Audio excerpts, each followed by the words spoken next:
श्री गुरुदेव दत्त.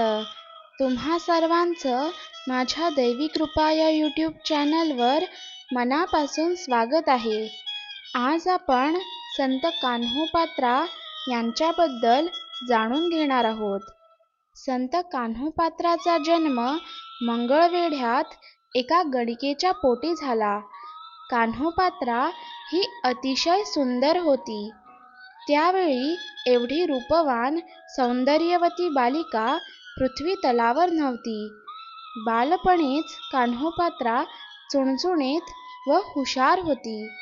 तिने बालवयातच नृत्य संगीत कलेत प्रावीण्य मिळविले होते. तिचे नृत्य लोकांना फार आवडत असे. मोठे मोठे श्रीमंत शेठ सावकार नृत्य पाहण्यासाठी श्याम या गणिकेकडे येत असत. कान्होपात्राच्या संगीत नृत्यामुळे तिला भरपूर पैसा मिळू लागला. कान्होपात्राच्या आईची इच्छा होती की आपल्या लेकीने गडगंज पैसेवाल्यास आपल्या नृत्यकलेच्या सौंदर्याच्या मोहपाशात अडकवावे. म्हणून ती कान्होपात्रास म्हणत असे, "बाळा कान्होपात्रा, तू असा धनवान पुरुष हेरून ठेव की तो तुझ्या सुंदर रूपाला पाहून तुला पैशांच्या राशीवर बसवेल, म्हणजेच खूप सुखात ठेवेल. तू जीवनभर सुख वैभवात राहशील." तेव्हा कान्होपात्रा म्हणाली, "आई, माझ्यापेक्षा जो पुरुष सुंदर असेल त्यालाच मी वरणार आहे." त्यावेळी कान्होपात्राची आई नाराज झाली, पण ती तिला काहीच बोलली नाही. तिने तिचा संबंध राजदरबारी जुळविण्याचा प्रयत्न सुरू केला, पण कान्होपात्राला ते मान्य नव्हते. यातून आपली सुटका कशी होईल ह्या विचाराने ती त्रस्त झाली होती. ती मनात म्हणत होती, "भगवंता, यातून मला सोडव." आईचा मनसुबा तिला कळत होता, परंतु आईला तिने कळू दिले नाही. ती तर आपल्या लेकीच्या सौंदर्यावर, नृत्यकलेवर खुश होती. पण असे म्हणतात ना की भक्ताची काळजी भगवंताला असते. त्याप्रमाणे एके दिवशी कान्होपात्राच्या महालासमोरून वारकरी खांद्यावर पालखी घेऊन टाळ मृदंग वाजवीत, विठ्ठल नामाचा गजर करीत, नाचत गात पंढरपुरास जात होते. कान्होपात्राने पाहिले आणि ती जवळ येऊन वारकऱ्यांना भेटली. तिने त्यांना वंदन केले आणि विचारले, "लोक हो, तुम्ही नाचत गात, टाळ मृदंग वाजवीत एवढ्या आनंदाने कुठे जात आहात?" वारकरी म्हणाले, "मुली, आम्ही वारकरी आहोत. पंढरीला मायबाप पांडुरंगाच्या दर्शनाला जात आहोत." कान्होपात्राला वाटले आपणही पांडुरंगाच्या दर्शनाला जावे, म्हणून तिने तिच्या आईला विचारले, "आई, मी पंढरपूरच्या पांडुरंगाच्या दर्शनाला ह्या वारकऱ्यांसोबत जाऊ का?" कान्होपात्राच्या आईने लगेच परवानगी दिली, कारण मंगळवेढ्यापासून पंढरपूर जवळच होते.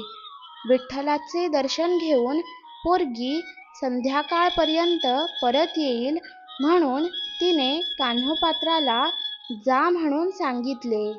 कान्होपात्रा आईची आज्ञा घेऊन पंढरपुरास वारकऱ्यांसोबत नाचत गात, भजन करीत निघाली.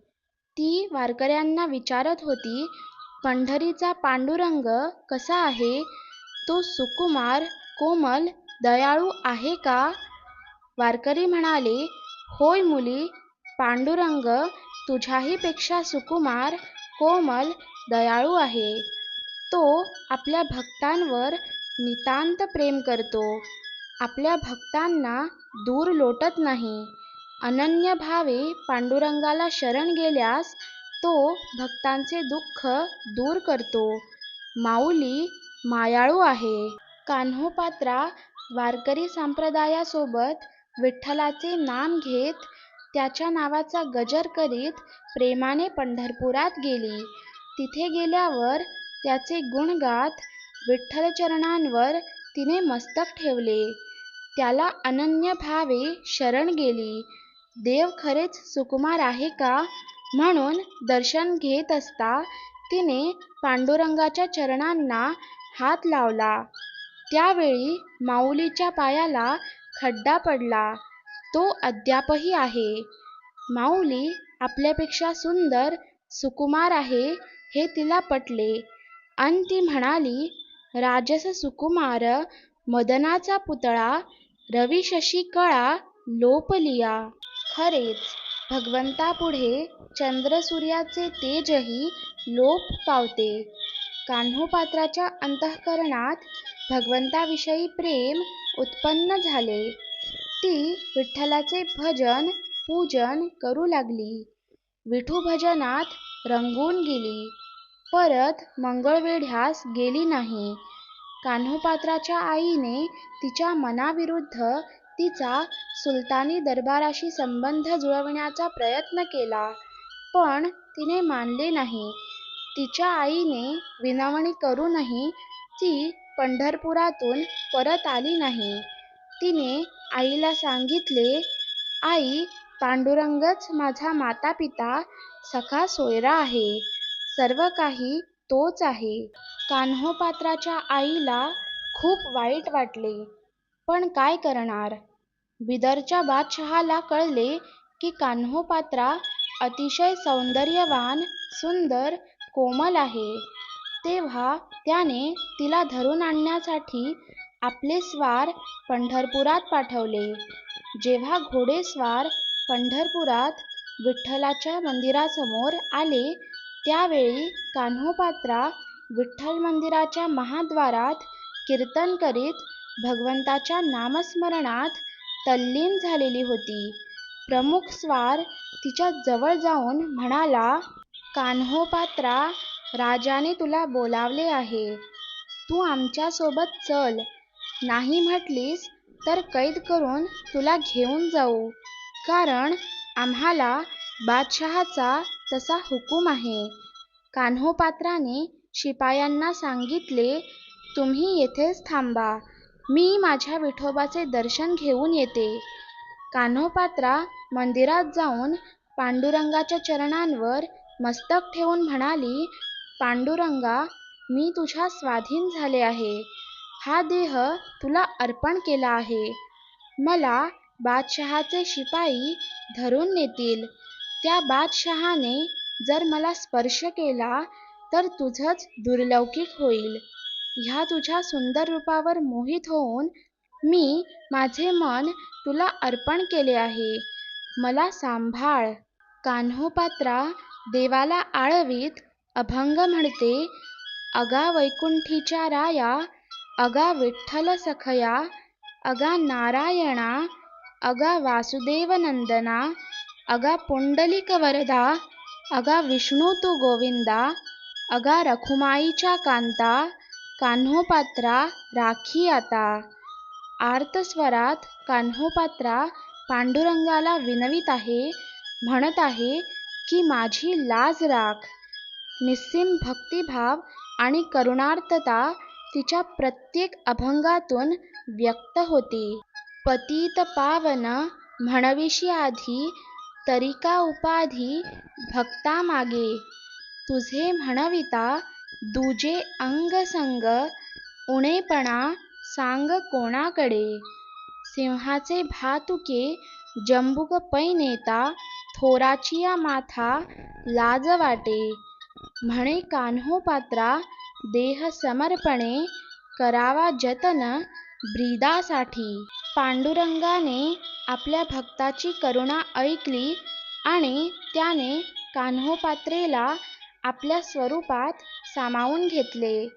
बराच वेळ झाला तरी कान्होपात्रा येत नाही हे पाहून ते स्वार पुजाऱ्यास दरडावून म्हणाले, त्या कान्होपात्रास लवकर बाहेर पाठवा. दर्शनास किती वेळ लागतो, आम्ही हुकुमाचे ताबेदार आहोत. त्यावेळी पुजारी शांतपणे म्हणाला, बाबा रे, कान्होपात्रा आपल्या निस्सीम भक्तियोगाने पांडुरंगाच्या दिव्य स्वरूपात मिळाली आहे. तिने विठ्ठलाच्या चरणी आपला प्राण अर्पण केला आहे. विठ्ठलाच्या चरणांवर कान्होपात्राचे कलेवर पाहून स्वार स्तिमित झाले. तिचा मृतदेह पाहून ते माघारी फिरले. कान्होपात्राने पांडुरंगचरणी देह ठेवला हे ऐकून विठ्ठलाच्या भक्तांनी संतांनी विठूच्या नामाचा जयघोष केला. टाळ मृदंग वाजू लागले. भजन सुरू झाले. कान्होपात्राचे भाग्य परम हरिस्वरूपी झाली लीन. अशी ही संत कान्होपात्रा आपल्या भक्तीने अमर झाली. कान्होपात्राने अनेक अभंगांची रचना केलेली आहे. एक अभंग असा आहे, शिवतो निवृत्ती विष्णू ज्ञानदेव पाही, सोपान तो ब्रह्मा मूळ माया मुक्ताई, धन्य धन्य धन्य धन्य निवृत्तीराया, धन्य ज्ञानदेव सोपान सखया. प्रत्यक्ष पैठणी भटा दाविली प्रचिती, रेडियामुखे वदविली वेदश्रुती. 1400 वरुषाचे तप्ती तीर रहिवासी, गर्व हरविला चालविले भिंतीसी. धन्य कान्होपात्रा अजी झाली भाग्याची, भेटी झाली ज्ञानदेवाची म्हणोनिया. अशी संत कान्होपात्रा पांडुरंगाची परमभक्त झाली. तिचे अभंग वाङ्मय अमर होऊन अजरामर झाले. धन्य ती कान्होपात्रा. तुम्हाला हा व्हिडिओ आवडला असेल तर लाईक, शेअर आणि सबस्क्राईब नक्की करा. धन्यवाद. श्री गुरुदेव दत्त. जय सच्चिदानंद.